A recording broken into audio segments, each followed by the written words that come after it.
Hello students, हम लोग कर रहे हैं breathing and exchange of gases and इसमें हमने in the previous lecture we finished with hypoxia. Hypoxia is also sort of disorder we can say कि कम oxygen feel होती है वहां पे, है ना. हाइपोक्सिया के केस में होता है whenever there is lack of oxygen. Hypoxia, oxygen कम हो गया होता है जब एट द टिश्यू लेवल. अभी हम आगे कुछ और डिसऑर्डर्स को डिस्कस करना स्टार्ट करेंगे.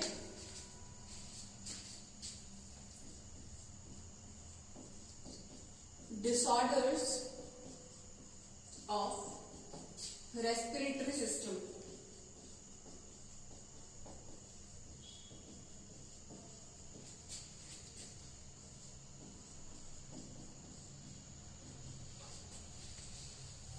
Okay, let's start with disorders of respiratory system.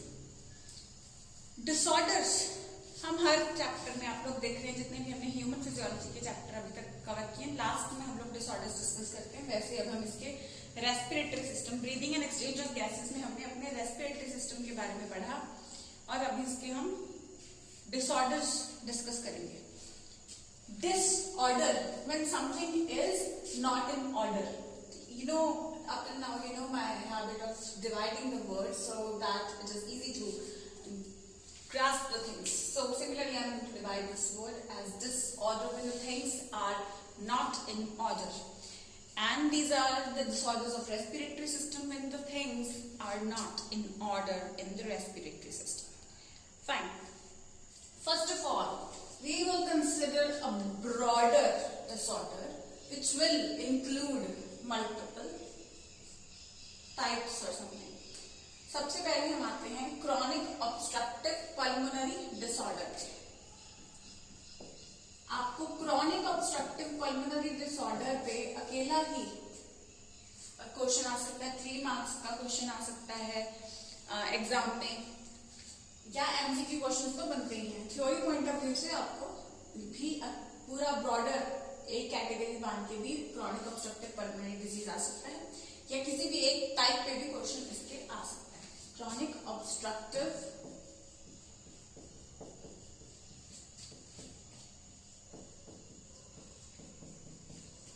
Pulmonary disorder, chronic obstructive pulmonary disorders, इनको हम शॉर्ट में COPDs कहते हैं, क्रोनिक ऑब्स्ट्रक्टिव पल्मोनरी डिसऑर्डर्स. इसके टाइप्स पे आने से पहले मैं ये जो हमने फ्रेज यूज किया है क्रोनिक ऑब्स्ट्रक्टिव पल्मोनरी डिसऑर्डर पे आप एनलाइटन करूंगी आपको कि इस वर्ड, इसके हर एक वर्ड का क्या मतलब है.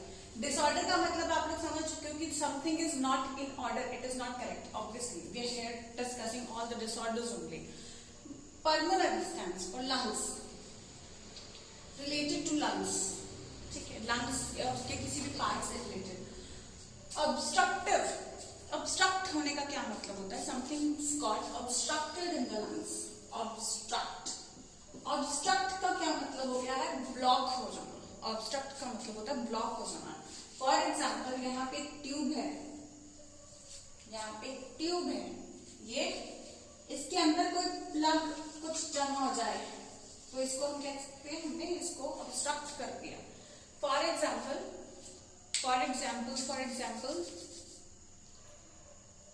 कोई पाइप्स होती हैं घरों में लगी, उनसे पानी फ्लो कर रहा है कुछ, हम लोगों ने उनको बंद करना होता है फ्लो.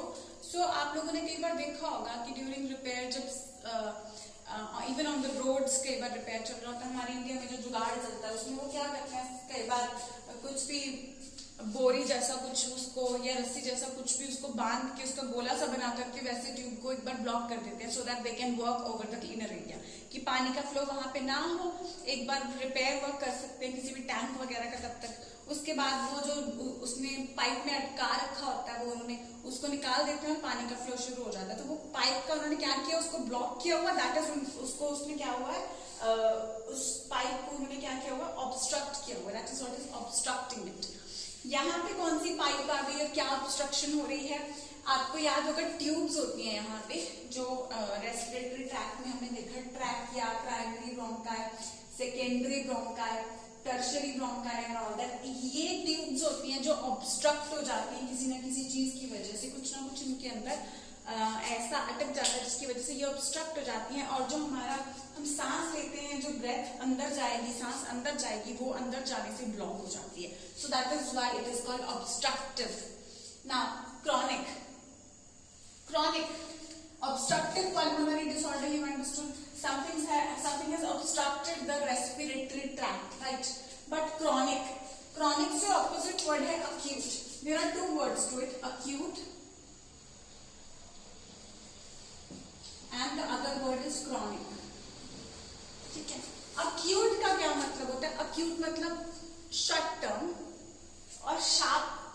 अगर हम पेन वर्ड से आप समझोगे तो बहुत आसानी से इसको समझ पाओगे। जैसे अचानक हुआ कि अभी तुरंत आप लोग उठे, सुबह उठे, कहीं आपने कहा oh my God I am feeling a sharp pain in my tooth. इससे पहले you have never felt a pain in your tooth, but अचानक से आपको फील हुआ अरे आज बहुत ज्यादा दर्द हो रहा है, अचानक हुआ है। डॉक्टर आपसे पूछते हैं कुछ पहले हुआ? नहीं, पहले कभी दर्द नहीं हुआ, अचानक हो रहा है। So that pain is acute pain, जो शॉर्ट टर्म के लिए अभी शुरू हुआ, ठीक है। देन सम डिसऑर्डर्स जो बिल्कुल शॉर्ट टर्म के लिए चलते हैं, दे आर अक्यूट। और कुछ इन्फेक्शन भी ऐसे होते हैं अचानक से हो गए फिर ठीक हो गए, दोज आर अक्यूट इन्फेक्शंस, ठीक है। इवन की लाइक कॉमन कोल्ड क्या होता है? कुछ जो नॉर्मल साइकिल होता है कॉमन कोल्ड का, अगर हम प्रॉपर प्रिकॉशंस लेते हैं, प्रॉपर ध्यान रखते हैं, तो नॉर्मल साइकिल जो होता है वो 3 to 7 डेज का साइकिल होता है कॉमन कोल्ड का, ठीक है। Common cold is a viral disease caused by rhino virus. तो इसका साइकिल राइनो वायरस की जितनी भी, राइनो इज जीनस, इसकी जितनी भी स्पीशीज होती हैं, तो इनका साइकिल क्या होता है? 3 दिन से 7 दिन तक का साइकिल होता है। अगर हम अपना ध्यान रखते हैं तो 3 से 7 दिन में ये इन्फेक्शन अपने आप ठीक हो जाता है, अपना लाइफ साइकिल कंप्लीट करके। So this sort of disorder is acute infection, जो शॉर्ट टर्म चलते हैं, ठीक है। तो वो अचानक से जो पेन भी एकदम से उठी, that is also acute. Such things we call as acute. Then comes chronic मतलब लंबा टाइम। जैसे आप लोगों ने सुना होगा in the television, you might have heard, TV जो एड चल रही है ना, ट्यूबरकुलोसिस की एडवर्टाइजमेंट चल रही होती है कि जिन लोगों को ओवर अ मंथ से ज्यादा हो गया खांसते हुए, खांसी क्या होती है? कुछ दिन के लिए होती है, 1-2 दिन के लिए हो जाती है, by chance something got obstructed, something badly ate और समथिंग, तो एकदम से हुई, ठीक हो गई, दैट इज अक्यूट नॉर्मली। लेकिन अगर वो अक्यूट ना होकर के लंबे टाइम से चल रही है, फिर हम कहते हैं ना उसको कि then go and get it checked for tuberculosis.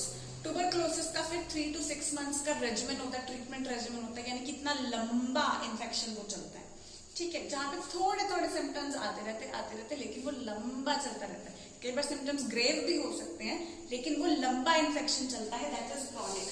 जैसे टीबी हो गया, ट्यूबरकुलोसिस जिसकी मैं बात कर रही हूँ कि टीवी पे एडवर्टाइजमेंट्स आप लोग देखते हैं, ट्यूबरकुलोसिस जिसको हम टीबी बोलते हैं, टाइफाइड जो लंबा है, प्लस आप लोग देखोगे अक्यूट इन्फेक्शन जो शॉर्ट टर्म के हुआ, इन्फेक्शन ठीक हो गया, ये इन्फेक्शन लंबा असर नहीं डालते हैं हेल्थ के ऊपर, क्योंकि बहुत कम टाइम में ये ठीक हो जाते हैं।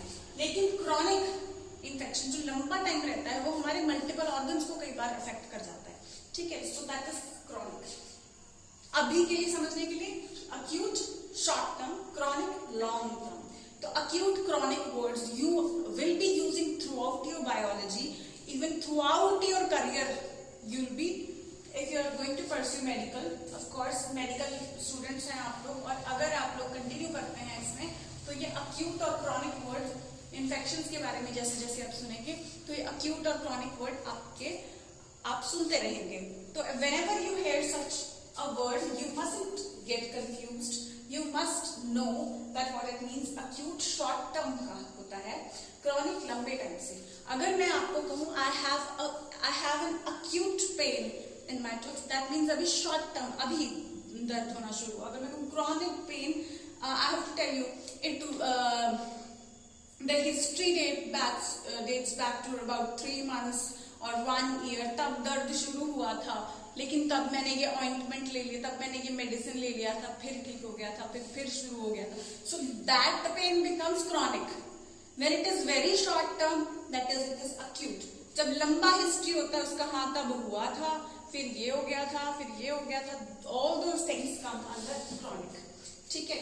तो अब यहाँ पे हम लंबे टाइम के इन्फेक्शन की बात कर रहे हैं, क्रॉनिक। सो क्रोनिक ऑब्स्ट्रक्टिव पल्मोनरी डिसऑर्डर्स, कुछ ऐसे डिसऑर्डर्स जो लंबे चलते हैं, ऐसे नहीं है कि शुरू हुआ और ठीक हो गया, ठीक है। लंबा इन्फेक्शन जो पल्मोनरी लंग्स को यानी अफेक्ट करता है, रेस्पिरेटरी सिस्टम को अफेक्ट करता है, लेकिन ऑब्स्ट्रक्टिव डिसऑर्डर है, यानी कि ये जो रेस्पिरेटरी ट्यूब्स हैं, यहाँ पे हमारी ब्रोंकियल ट्यूब्स हैं, इनको ये ऑब्स्ट्रक्ट कर देता है। अब सीओपीडी यानी क्रॉनिक ऑब्स्ट्रक्टिव पल्मोनरी डिसऑर्डर के अंदर हम लोग 3 डिसऑर्डर्स डिस्कस करेंगे, ठीक है। तो ज्यादातर तो नॉलेज उनमें क्या कुछ पॉइंट्स आ सकते हैं, वो इस फ्रेज का मतलब समझ के ही आपको समझ आ रहा है कि इसमें हमें क्या दिक्कत आ सकती है, ठीक है। तो पहला डिसऑर्डर जो इसके अंदर हम करेंगे दैट इज ब्रोंकाइटिस। ठीक है, bronchitis. See wherever the word itis comes, itis word जहां पे भी आ जाए, here I am using the word bronchitis. itis word जहां पे भी आ जाए means inflammation. Now here bronch word is coming, so that means bronchi या bronchioles की inflammation, ठीक है, या bronchi की या bronchioles की inflammation। और इन्फ्लेमेशन क्या है? इन्फेक्शन सुना है हमने, इन्फ्लेमेशन क्या है? Inflammation can be the result of infection, can be the result of allergy, can be the result of any other thing. Inflammation में होता क्या है? इन्फ्लेमेशन कंसेप्ट को समझने के लिए, अब यहाँ पे ब्रोंकाइटिस, सिमिलरली आइटिस वर्ड याद रखना, जहां भी आइटिस वर्ड आ जाए इन्फ्लेमेशन। सिमिलरली टंग की हो जाए तो ग्लॉसाइटिस, आइटिस अगेन टंग मतलब ग्लॉस, आइटिस मतलब इन्फ्लेमेशन। सो ये टंग की इन्फ्लेमेशन होती है, ग्लॉसाइटिस। लैरिंजाइटिस, लैरिंग्स की inflammation. So wherever it comes itis, ठीक है, तो इन्फ्लेमेशन। फैरेंजाइटिस, फैरिंग्स की inflammation.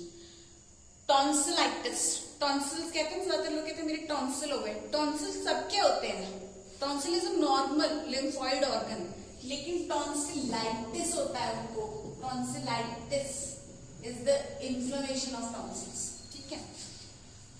So this is inflammation. How can we जज एन इन्फ्लेमेशन? आपके लेवल पे ज्यादातर +1 2 में ये बताते रहते हो कि इसकी इन्फ्लेमेशन हो गई, लेकिन इसको बहुत एक्सपैंड करके नहीं बताते हैं। फिर आप लोग क्या करते हो, क्वेश्चन में कंफ्यूज हो जाते हो। इन माय सेकेंड ईयर वहां पे हम लोग को बड़ी अच्छी एक फॉरेन ऑथर की बुक आई थी, उसमें उन्होंने बड़ा अच्छे तरीके से इसको एक्सप्लेन किया हुआ था, इन्फ्लेमेशन को इन 5 पॉइंट्स। और वो 5 पॉइंट्स में एक ट्रिक भी बता रखी थी उन्होंने। उस ट्रिक से बहुत अच्छे से हम लोग समझ जाते हैं कि ये इन्फ्लेमेशन एग्जैक्टली होती क्या है, ठीक है। तो मेरी वो ट्रिक जितनी भी ध्यान में है, नहीं तो हम थोड़ा सा उसको मॉडिफाई कर सकते हैं, लेकिन हमारा यहाँ पे मोटिव है जस्ट उसको लर्न करना कि इन्फ्लेमेशन में होता क्या है। The words used were rubor, tumor, calor, dolor, and functionalacia. I don't remember exactly functionalacia. I think the spellings are right, but nobody is going to ask the spellings of this. I think they're right. Functionalacia, perhaps this functionalacia. Fine. अब ये words थे रूबर, tumour, कैलर, dollar, फंक्शनलेसिया कि inflammation में ये 5 चीज होती है। जहां भी किसी भी ऑर्गन की इन्फ्लेमेशन हो जाए तो हम पहचानेंगे इन्फ्लेमेशन को कैसे, इन 5 चीजों से। This was the trick told. और जब मैंने वहां पे पढ़ा, आई होप कि काश मुझे +1 2 में मेरे टीचर ने ये बता दिया होता, बिकॉज दैट टाइम मुझे ये लगा कि काश मेरे टीचर ने मेरे को +1 2 में पढ़ाया होता, बताई होती ये चीज, तो I would have attempted even more, तो एमसीक्यूज करने मेरे लिए और भी ज्यादा इजी हो जाते। तो इसीलिए मैं अपने स्टूडेंट्स को शुरू से ये चीज इसी क्लास में +1 में ये चीज बताती हूँ। रूपोर, आर फॉर रेडनेस, तो वो पर्टिकुलर ऑर्गन जिसकी इन्फ्लेमेशन हो रखी है, जिसके पीछे यूं आइटिस लगा के दे रखा है, उसकी रेडनेस हो जाती है, ठीक है। अब रेडनेस क्यों होगी? हमारी बॉडी में रेड चीज क्या है? ब्लड है, तो यानी कि वहां पे ब्लड फ्लो ज्यादा हो गया। तो एक वर्ड से आप लोग बना लोगे कि वहां पे क्या है, ब्लड फ्लो ज्यादा हो गया, इसलिए वो रेड दिख रहा है क्योंकि वहां पे ज्यादा ब्लड आ रहा है, ठीक है। ट्यूमर, ट्यूमर का मतलब क्या होता है? ट्यूमर हम लोग कह देते हैं ना कि कैंसर में भी ट्यूमर हो जाता है, जो बड़ा जिसको नॉर्मल लैंग्वेज में आप लोग कहते हैं कि गांठ बन गई है, तो यहाँ पे वो गांठ जैसा नहीं है। Tumour means is swollen sort of a thing, तो यानी कुछ उभार आ गया है, that is what we mean by that गांठ एंड ऑल। सो ट्यूमर से मतलब है स्वेलिंग, ठीक है। These were the words of some other language where in English words where their English meanings are these. Rubor means redness, tumor means swelling, calor। जब भी आप heat की discussion करते हो, हीट को हम कैलोरीज में, हीट को या एनर्जी को हम कैलोरीज में काउंट करते हैं, ठीक है। इन योर फिजिक्स और chemistry wherever you reading about that, calories में कहते हैं तो कैलोर मीन्स हीट, यानी कि हीट से क्या मतलब हम कह सकते हैं कि टेम्परेचर इस पर्टिकुलर एरिया का क्या है, बढ़ गया है।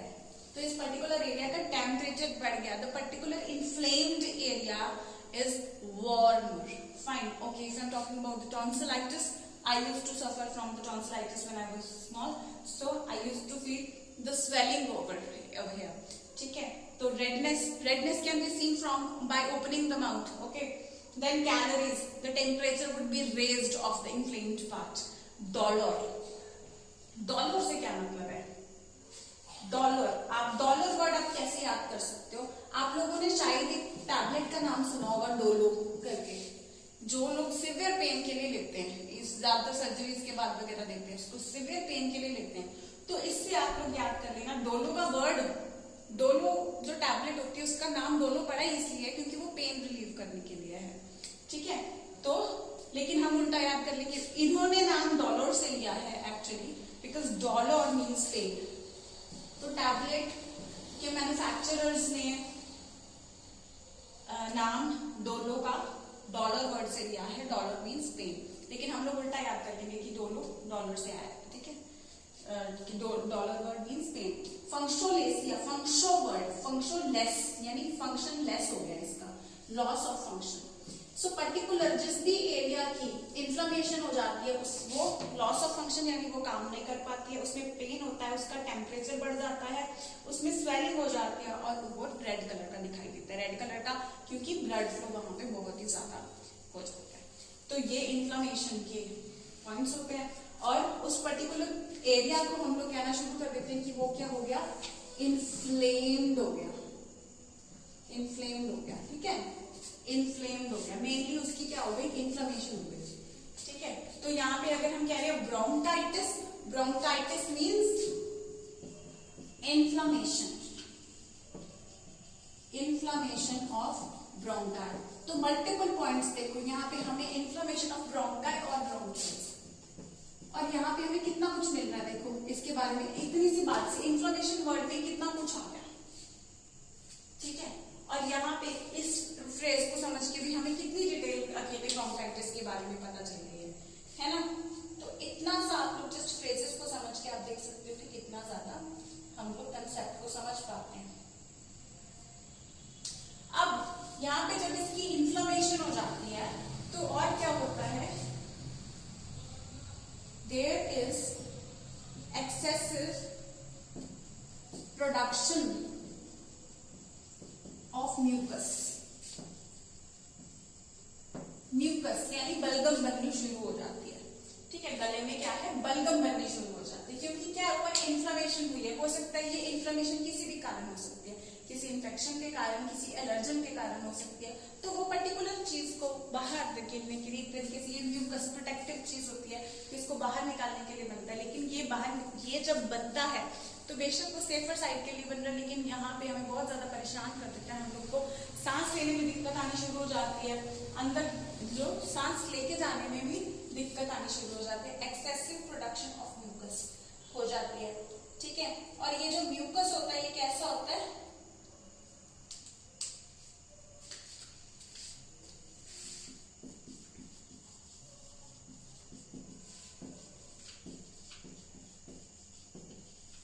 तो it is green yellow mucoid sputum. Sputum का मतलब होता है थूक, स्पूटम का मतलब होता है थूक, म्यूकॉइड यानी गाढ़ा।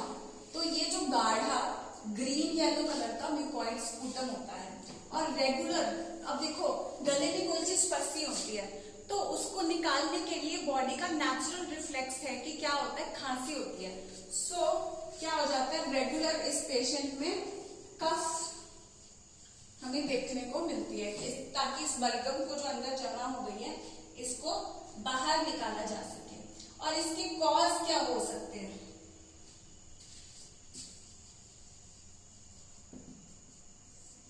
स्मोकिंग हो सकती है, एयर पोल्यूटेंट्स हो सकते हैं, एलर्जेंस भी हो सकते हैं। वैसे एलर्जेंस कम होते हैं इस केस में, वैसे एलर्जी भी हो सकती है, ठीक है। और ऑब्वियसली कोई इन्फेक्टिव एजेंट भी हो सकता है। इन्फेक्टिव एजेंट से हमारा मतलब है जैसे कोई बैक्टीरिया, कोई वायरस, ये चीजें भी जाके इन्फेक्शन कॉज करती हैं। इन्फेक्शन करेंगी तो हमारे रेस्पिरेटरी ट्रैक्ट के किसी पर्टिकुलर सेल को इन्वेड कर गए, फिर क्या करती है बॉडी डिफेंसिव मैकेनिज्म में आ जाती है। डिफेंस मैकेनिज्म में आके बॉडी म्यूकस प्रोडक्शन शुरू कर देती है, और वहां पे इतना परेशानी इसको हो जाती है कि इसकी इन्फ्लेमेशन हो जाती है, म्यूकस प्रोडक्शन भी ज्यादा हो जाती है। ऊपर से जो इन्फ्लेमेशन हो गई है उसके कारण क्या हुई, स्वेलिंग हो गई। स्वेलिंग होने से कारण क्या है, ये ट्यूब्स जब इनमें सूजन आ जाएगी तो सूजन आने की वजह से भी ये क्या हो जाएंगी, थिक हो जाएंगी, सूजन आ जाएंगी, तो फिर से भी नैरो पैसेज जिससे एयर गुजरनी है वो और नैरो हो जाएगा। मोर ओवर उसमें ये म्यूकस भी जा रहा है, म्यूकोइडिक गाढ़ा बलगम उसमें जा रहा है, तो उसकी वजह से भी ब्रीदिंग में, सांस लेने में दिक्कत आएगी। फिर इस म्यूकस को क्लियर करने के लिए नेचुरल, देखो cough is not a disease actually, cough is the body's natural mechanism to push out things that have gone inside। तो रेस्पिरेटरी पैसेज के अंदर कुछ भी अटका पड़ा है उसको क्लियर करने के लिए बॉडी का नेचुरल मैकेनिज्म है कि खांसी आती है। खांसी आना इज नेचुरल थिंग कि रेस्पिरेटरी ट्रैक्ट के अंदर कुछ चला जाए उसको बाहर निकालने के लिए खांसी is a natural defensive mechanism of the human body. I repeat, खांसी और कफ is the natural defensive mechanism of the human body to expel out anything trapped in the respiratory passage. Natural defensive mechanism to expel out, bahar nikalne ke liye, expel out anything obstructing the respiratory passage. So this is about bronchitis. और ये smoking से कैसे smoke के जो particles होते हैं, carbon particles जो उसमें जाते हैं उनको बाहर निकालेंगे, उनसे भी इन्फ्लेमेशन हो जाती है, वो जब चिपक जाते हैं जाके उसके साथ, ठीक है। और स्मोकिंग से और भी डिसऑर्डर्स होते हैं, we will discuss about that. Air pollutants, pollution में भी कुछ पार्टिकल्स के बाहर आ जाते हैं, जैसे कि कुछ फैक्ट्रीज से जो है अनफिल्टर्ड स्मोक आती है, उनसे भी कुछ पार्टिकल्स ऐसे आ जाते हैं। कई बार फिल्टर में भी वो अच्छे फिल्टर्स नहीं लगा पाते, जिसकी वजह से नहीं लगाते, जिसकी वजह से बहुत छोटे साइज के पार्टिकल्स जाते हैं जब हमारे अंदर, वो और भी ज्यादा प्रॉब्लम ग्रेव कर देते हैं। एलर्जेंस ज्यादातर जैसे पोलन से एलर्जी, जैसे मौसम चेंज होता है आपने देखा होगा ज्यादातर लोगों को खांसी वगैरह आनी शुरू हो जाती है। रीजन क्या है, लाइक व्हेनेवर जब भी मौसम चेंज होता है तो स्पेशली यहाँ इस टाइम में जब स्प्रिंग सीजन आता है तो क्या होता है कि एलर्जी ज्यादा होती है। क्यों, स्प्रिंग सीजन में नए नए फूल खिलते हैं, तो फूलों से क्या है, ज्यादातर फूल एयर पॉलिनेशन से करते हैं, तो जो पोलन ग्रेन हवा में फैलता है तो सांस के साथ हम लोग उसको इनहेल कर लेते हैं। Most of us may be, some of us may be allergic to those pollens, and whenever they go inside they can cause this thing, inflammation। infective agent, allergen इतना नहीं है वैसे फैक्टर। infective agent जो है कोई bacteria या कोई virus, ये सब जाके जब इन्फेक्शन करेंगे ये भी ब्रोंकाइटिस कर सकते हैं। दिस इज अबाउट ब्रोंकाइटिस, ठीक है। Next we are going to talk about bronchial asthma. I need to drop this part, you can just know this inflammation के बारे में। I will just repeat it a bit. Rubor, tumor, gall, dolor, functionalia are signs of inflammation. Rubor means redness, tumor means swelling, callor means heat, dolor means pain, functionalia is loss of function. This is what all is experienced during any inflammation. किसी भी organ की inflammation में ये 5 होते हैं। तो इस तरीके से जब हम इसको याद करते हैं, rubor, tumor, calor, dolor, because they are sort of rhyming, so याद करना आसान होता है। एटलीस्ट मुझे लगा था अगर आपको ऐसा आसान रहता है तो बहुत अच्छी बात है। मेरे ज्यादातर स्टूडेंट्स का भी तो यही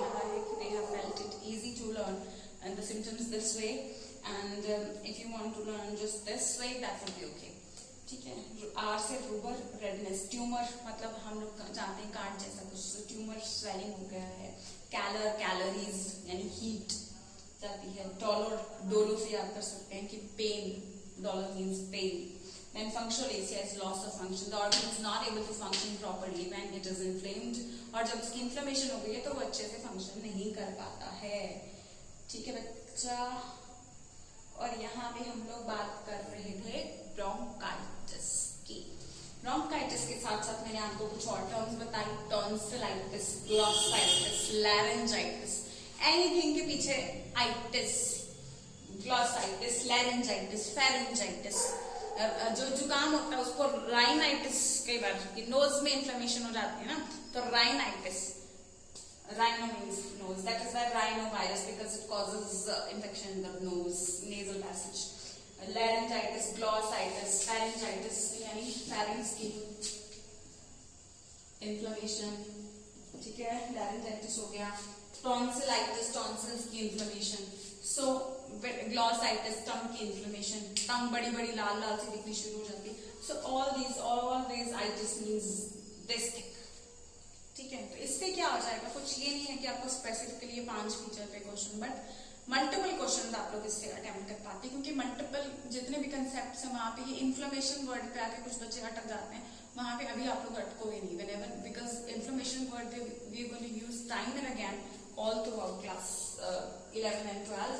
नॉट ओनली टिल नाउ, बल्कि ग्रेजुएशन में जाओगे, पोस्ट ग्रेजुएशन में जाओगे, ठीक है, MBBS करोगे, MD करोगे, MD करके DM भी कर लोगे, तब भी these words are going to be around you all the way. ठीक है. So this is about bronchitis. And now I'm going to talk about another COPD, chronic obstructive pulmonary disorder, that is bronchial asthma. Yeah, asthma, the often heard word.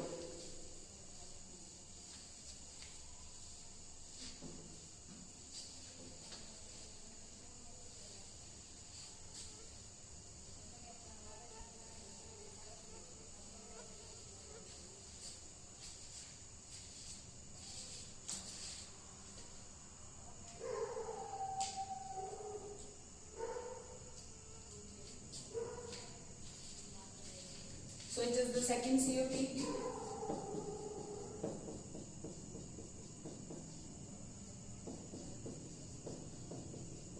Bronchial asthma. Bronchial asthma is also due to inflammation of bronchi and bronchioles. यहाँ पे जैसे हमने क्या किया ना कि bronchitis can be due to allergens. तो ये एलर्जन की कैटेगरी वाला part actually is under bronchial asthma. ठीक है.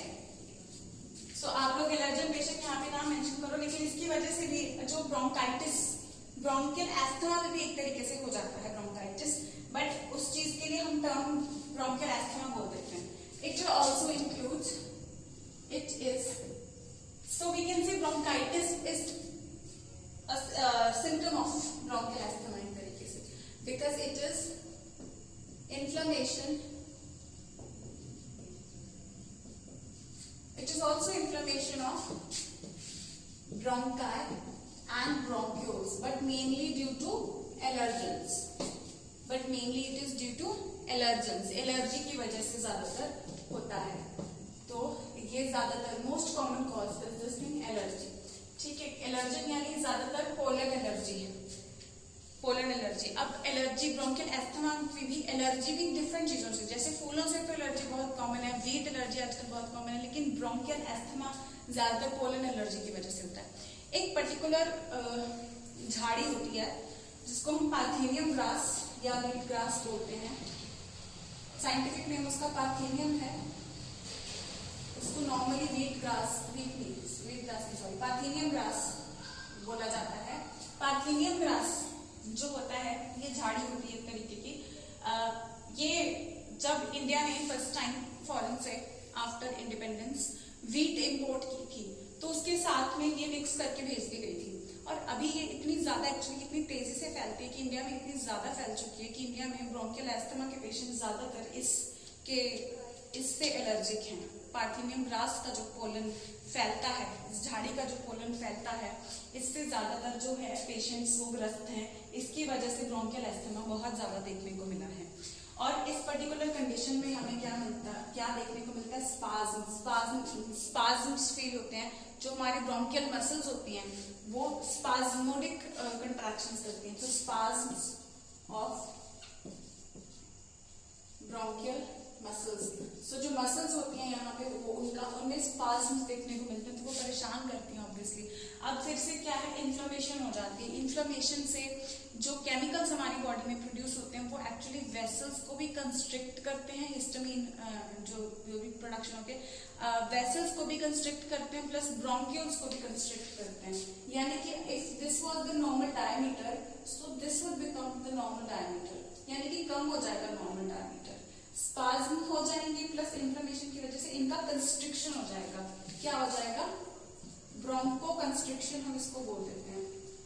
ब्रोंको कंस्ट्रिक्शन हो जाता है। कंस्ट्रिक्शन मतलब ये इतना डायमीटर था तो कम डायमीटर है, जिसकी वजह से क्या होता है, जब सांस लेते हैं तो सांस नहीं ली जाती। एक तो इन्फ्लेमेशन हो रही है, म्यूकस इसमें भी प्रोड्यूस हो रहा है, एक तो म्यूकस भी प्रोडक्शन हो रहा है, प्लस म्यूकस से ज्यादा प्रॉब्लम यहाँ पे होती है क्योंकि ये जो रेस्पिरेटरी पैसेज है ये नैरो हो जाता है। रेस्पिरेटरी पैसेज जब नैरो हो जाता है तो आपने ज्यादातर मूवीज में भी कई बार देखा होगा, या जो लोग जानते हैं एस्थमेटिक पेशेंट को उन लोगों ने देखा होगा कि सांस लेने में कितनी ज्यादा दिक्कत आती है और एक बड़ा अजीब अलग सा साउंड ये लोग का प्रोड्यूस होता है।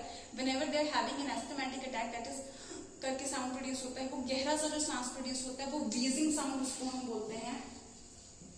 तो wheezing sound is characteristic of asthmatic patients. और ये क्यों प्रोड्यूस होता है? क्योंकि ये पैसेज नैरो हो गया है और वो इस तरीके से जो वीज प्रोड्यूस होता है वो इसको पैसेज को खोलने के लिए एक कोशिश होती है कि इस वीजिंग जो इस तरीके से वो जोर से सांस लेते हैं, that is a trial to open this passage.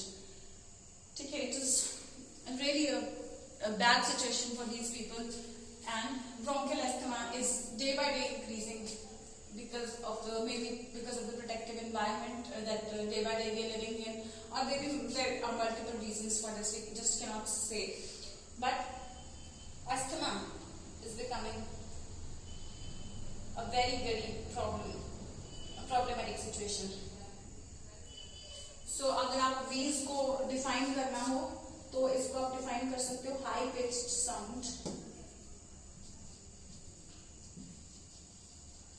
Wheeze is a high pitched sound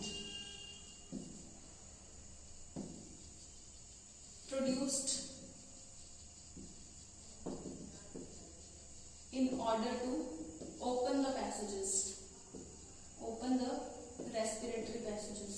तो रेस्पिरेटरी पैसेज को ओपन करने के लिए एक तरीके से ये प्रोड्यूस, वो रेस्पिरेटरी पैसेज को ओपन करने के लिए जो कोशिश की जाती है उसके दौरान ये व्हीजिंग साउंड प्रोड्यूस हो जाता है।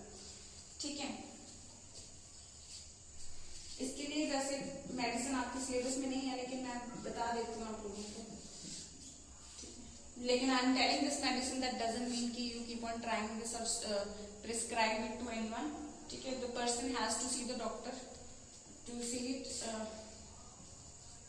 क्योंकि डायग्नोज करना पड़ता है कि it is the bronchial asthma, it is bronchitis or what it is, तो वो डायग्नोज करने के बाद पता चलता है। अगर हमें नॉर्मली लगे भी कि हाँ ऐसा कुछ है तो हमें कुछ टेस्ट कराने के बाद फाइनली हम लोग कहेंगे एस्थमा है। ऐसे खुद ही घर पे मत इलाज करना किसी का। ठीक है, साल्ब्यूटामोल और टर्ब्यूटालिन जो होता है ना, ये लोग पंप्स लेते हैं तो ये पंप के अंदर ये वाली मेडिसिन डालते हैं वो, तो वो पंप जब लेते हैं तो वो पंप का काम क्या होता है, ये पंप से जब इसको इनहेल करते हैं, इस मेडिसिन के वेपर्स जब उसके अंदर जाते हैं तो इनका ये जो नैरो हो रखा है पैसेज ये वाइडन अप हो जाता है।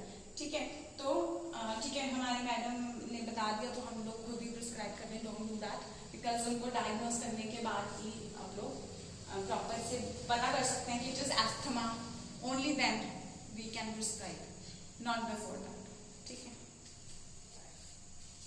तो salbutamol and tolbutamol. So this is all about the two disorders. आज का लेक्चर इतना ही। इसके बाद हम लोग थर्ड COPD डिस्कस करेंगे और बाकी डिसऑर्डर्स डिस्कस करेंगे in the next lecture. That's all for now. Thank you and have a nice day.